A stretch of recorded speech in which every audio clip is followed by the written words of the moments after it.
Right now, I challenge you the next time life points a gun at your head, whether it's a job issues, a confrontation, or a panic, or anything that pushes you to lose your calm and balance. I bet you will not flinch.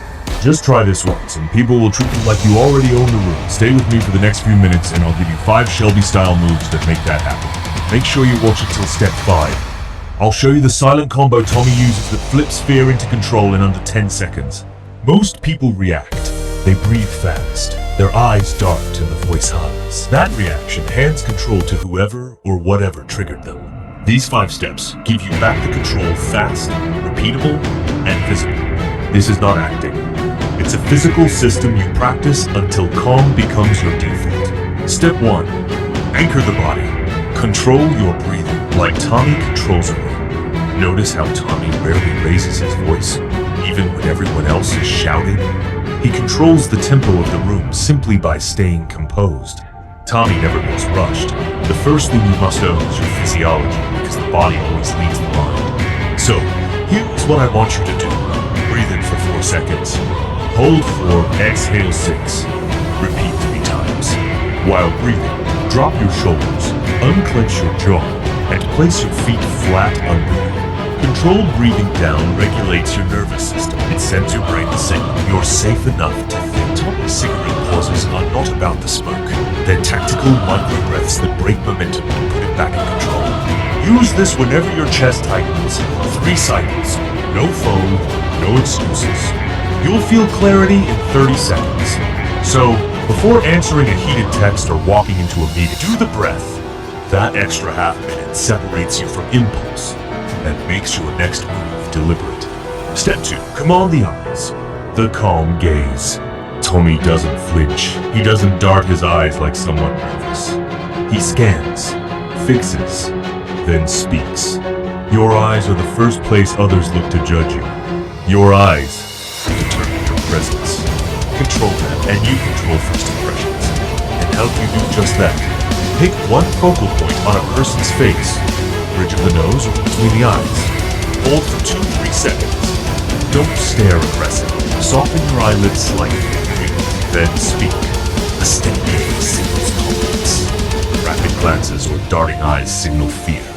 When you hold eye contact just a beat longer than expected, people mentally default to listening. In every conversation today, practice the 2-3 second rule on the first look. Count silently if you must. It feels odd at first. That discomfort is the currency of change. Remember scenes where everyone goes quiet the moment he looks up? That's not charisma magic. It's controlled attention. Copy it. Step 3. Move with intention. Slow down and mean more. Movement reveals your inner tempo. Fast hands, quick steps. Fidgeting, they broadcast anxiety. Slow, deliberate motion broadcasts control. Watch and observe that he never waves his hands like a showman. He places them where they belong. Pocket, table, coat, then acts. That restraint is what makes his moves count.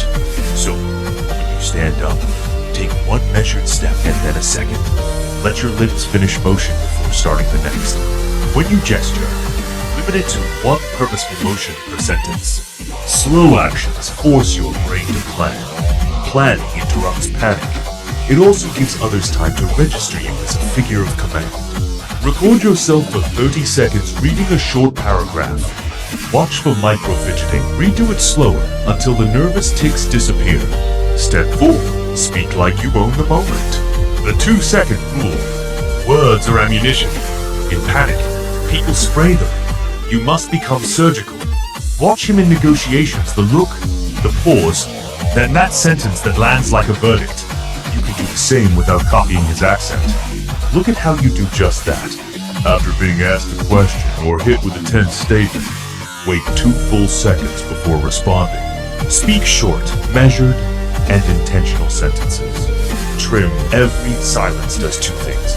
It gives your brain time to structure a response, and it makes the other person uncomfortable enough to reveal more. People hate silence. They fill it. That's when you gain leverage. So, you can have a friend ask you 3 random questions. Pause 2 seconds, answer in 1 clear sentence. Repeat until it feels natural. Step 5. Reframe the story. The inner narrator shift. Calm isn't just a body language, it's a narrative. The moment your inner voice says, "This is a crisis."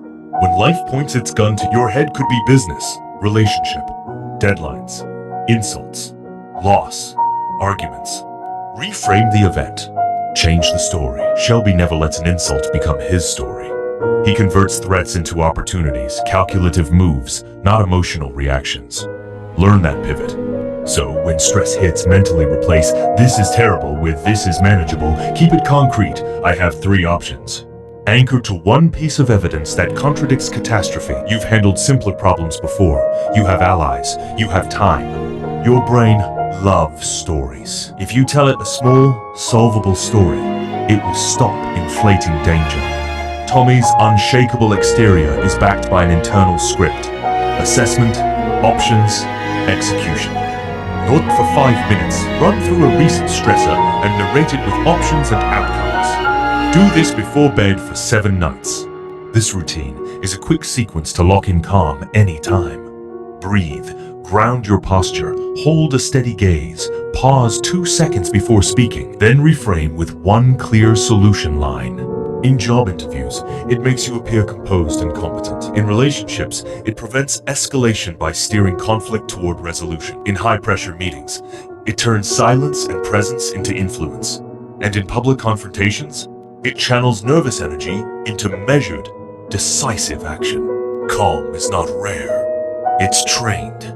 Tommy Shelby looks untouchable not because he's born that way, but because he enforces a set of habits: breath, gaze, measured movement, strategic silence, and a controlling inner narrative. You don't need his life to borrow his method. You only need discipline. If this lesson on staying calm hit you like it did Tommy when the world pointed a gun at his head, then this is just the beginning. Subscribe now, because every week we dive deeper into the mindset, the strategy, and the calm you need to master life like Shelby. Smash that like button if you found value, and drop a comment sharing the moment in your life where you had to stay calm under pressure. I want to hear your story. This channel is where calm becomes power. Don't miss what's coming next.